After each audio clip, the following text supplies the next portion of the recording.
Did you know that over the pandemic, video gaming grew by over $100 billion and is expected to grow to over $500 billion by 2027? Granted, a large chunk of that is driven by mobile gaming, not that mobile gaming isn't real gaming, but that's a lot of money and games. With that growth, the gamer pool has also increased and diversified. Now, the point here isn't to pander, rather to highlight a couple of things. One, there are a lot of first-time gamers out there. Maybe that's you watching this video right now. And two, with both more games and a diverse potential audience, it's harder than ever to recommend a game to you, the new gamer. There is no one-size-fits-all solution. Over the past couple of weeks, I've been asked by some non-gamer and first-time gamer friends what they should play. I usually answer with, it depends. What kind of books, movies, TV shows, music do you like, and so on. Demographics are just one part of that it depends, but it's an important part of understanding your audience and knowing how to communicate with them effectively. So with all of that, I decided to take a stab at a guide to gaming for newcomers. Don't worry, this isn't going to be some weird boy should play this and girl should play that video. Rather, I'm going to take a very high-level view of gaming, their categories or genres, who might be interested in each, and why. Think of this as a gaming 101 course, and this is the first day, and hopefully by the end of this video, you'll have a better idea on what to play next. And if you are a veteran gamer, you can share this video the next time you're asked, what game should I play? Hey, Danny with the DMGT here, your new favorite place for all things music, gaming, and tech. Alright, so gamers can be a fickle bunch, so I want to clarify that this is not going to be an exhaustive list of all games and their genres. For simplicity's sake, I'm breaking them up into 4 major categories. However, if you want to get right into the suggestions without any of the context, go to this part of the video. Of course, there's overlap and subgenres, but think of this like the major modern music categories being rock, hip-hop, country, and pop. But wait, where does jazz, fusion, and classical, and house fit into all of this? It's a dirty solution, again, for simplicity's sake. The first day of a 101 class, remember? The point here is to give you a starting reference and go from there. However, if you do have questions and want to dig deeper into any of the categories, drop that in the comments and we can definitely do that in subsequent videos. Alright, back to the task at hand. Okay, so I need to give a little bit of context to the current state of gaming and game design, because the majority of modern games assume the player has some base understanding of game mechanics and patterns. Dual thumbstick movement, for example, is so ingrained in most veteran gamers' muscle memory that basically no game today takes the time to give you a full-on tutorial on moving the player and moving the camera simultaneously. Each thumbstick handles those movements independently. Whereas Button has a really good series breaking down the mechanics and design assumptions various games make. I highly recommend checking those out if you're interested. The reason I bring this up is because there are 2 learning curves to video gaming: the literal physical and input mechanics and the rules of the game itself.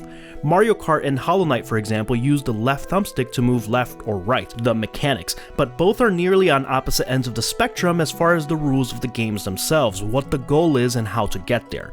This means that the time investment is going to be higher than other forms of media, where a movie you can crush out in an hour or 2, a video game is more like working on a jigsaw puzzle over the course of multiple days or weeks if you're lazy like me. Each increase in puzzle piece counts and puzzle design changes the complexity and potential time investment. Therefore, look at me saying therefore, what a nerd. The categories will have 3 levels to them, each representing an increase in both mechanical and game rule complexity. We're going from Go Fish and a basic card shuffle to Magic the Gathering and a Riffle Fan. And if you're experienced, please leave a comment about how easy these are all to you. Everyone loves that. For the purposes of this video, here's how I'm breaking up the game categories: puzzle games, action games, strategy games, simulation games. These will all share beginner, intermediate, and advanced suggestions that take into account the mechanical and game rule complexity curves I mentioned earlier. Keep in mind that most games will overlap multiple categories, and there are also layers of social and competitive aspects, but I'll briefly touch on those as I go, otherwise this video will turn into a 4-hour essay. Puzzle games. Puzzle games are generally straightforward. At the most basic level, if you're playing Candy Crush on your phone, congrats, you're gaming. But if you want to pick up a Switch or another console and get into what people usually think of when you say video games, I would recommend starting with something like Untitled Goose Game. The control tutorials in this game are actually pretty solid and don't really require dual thumbstick expertise yet, and the puzzles are fun and not too challenging. At the intermediate tier, I'll introduce Bugsnax. This has a little bit more of a story, some solid voice acting if you're looking for that. It started on the PlayStation, but it's even available on mobile now. I would recommend playing this on at least a Switch, but you have options. This starts incorporating a little more precise reactions for catching the food-shaped bugs, but it's still primarily puzzle-driven. Luckily, the puzzles aren't too complex, which gives you the space to get used to the modern control movement that you really need to get comfortable for many games moving forward. At the advanced tier, there are so many options that you won't really need my recommendations at this point, but I'll recommend Portal 1 and 2. You'll need a Switch or a PC for these. Portal 2 even incorporates cooperative multiplayer where you have to work with another player to solve puzzles. Do so at your own risk if you want to challenge that relationship. The puzzles here are top tier, meaning they will test you but are so satisfying to solve. The story is strong if you want some of that as well, and being a first person game, I feel like this is a good place to really get comfortable with the faster paced dual thumbstick movement modern shooters like a Call of Duty will require. Other games I would recommend in this general category are games like Limbo, Fez, The Talos Principle, and Human Fall Flat. Action games. This category will get me into the most trouble with veteran gamers, but I don't care. What I am categorizing as action games will be any game that requires constant and precise inputs to win or advance. Understand that this is a broad stroke, but again, for simplicity's sake, this means I'm considering Mario Kart, an arcade-style racing game, and Red Dead Redemption 2, a Western third-person shooter with a strong story and voice acting, under this huge umbrella. For all intents and purposes, a first-time gamer will have similar frustrations with each of these because of the combination of mechanical and game rule learning curves. I feel like I'm talking in circles here, but I'm just reiterating my reasoning. Because of how this category is defined, this is where the large chunk of popular games live. Zelda games, Mario games, your Call of Duties, Maddens, and 2Ks. This category will require your most active gaming, and where the majority of your mechanical skills will develop. Luckily, these are also usually the lowest time investments per play session, kind of like playing rock, paper, scissors. It's in short bursts, although as usual, this complexity is on a spectrum. Although I'll break this down further into guided and freeform experiences. At the beginner tier, if you're looking for a more guided experience, I'll recommend something like Sackboy: A Big Adventure.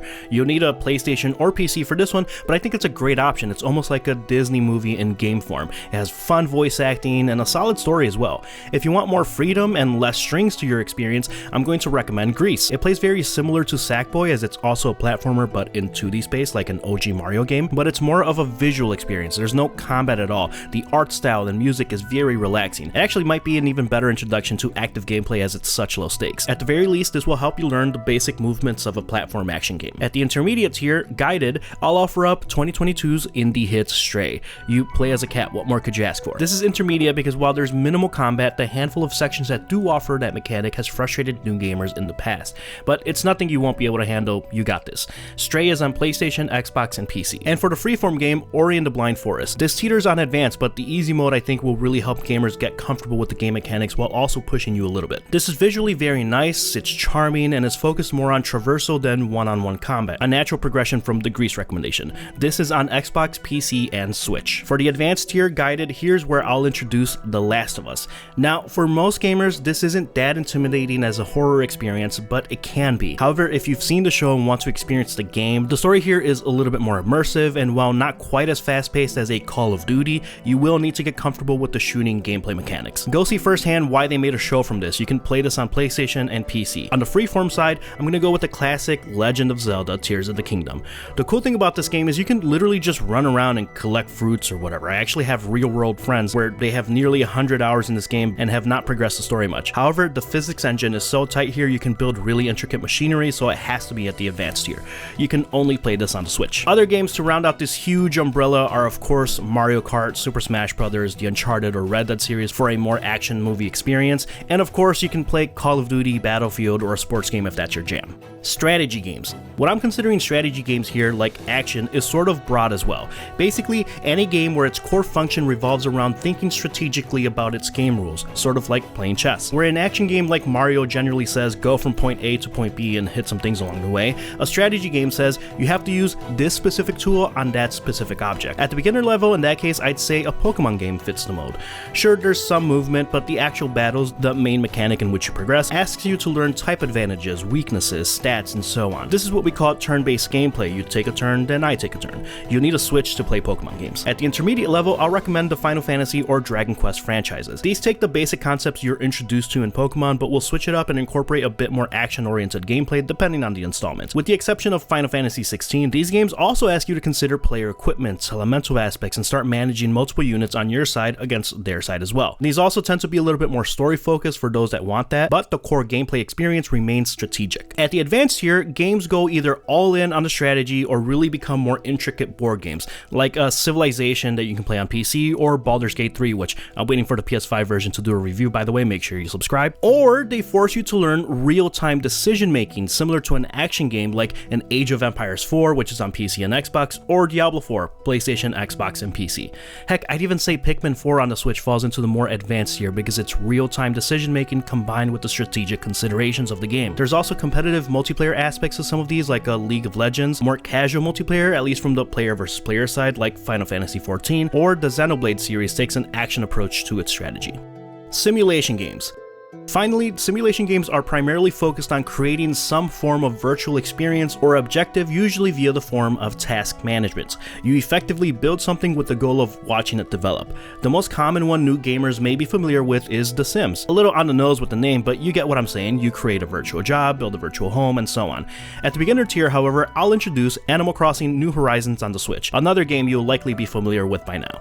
Basically, the whole goal of this game is to expand a town. You complete tasks to help you draw in various villagers that offer unique rewards via their style or interactions. You can fish, scavenge, even do some light farming, all with the goal of decorating and developing your home and town to your own liking. It's a very customizable experience and can be relaxing if you like this task-oriented style. In the intermediate tier, I'll recommend making the jump to Stardew Valley, available basically everywhere, even on mobile. Although again, I do recommend playing this on at least a Switch. This takes some of the basic farming concepts of Animal Crossing and leans in all the way. Don't you want to have your own farm and manage the care and harvesting of those? The music here is really good as well. Honestly, this is one of my all-time favorite games, and it adds additional layers of relationship development with the town residents as well, and introduces romancing options. You can go as far as marrying some of the characters. At that point, they'll help you with some of the tasks around the farm. Again, hitting on that task management simulation aspect. It also does have some more scavenging and even light combat in certain areas, and you can even have a cooperative farm with a friend online. This is a really good one. At the advanced tier, let's take the scavenging and exploration further, this time with No Man's Sky.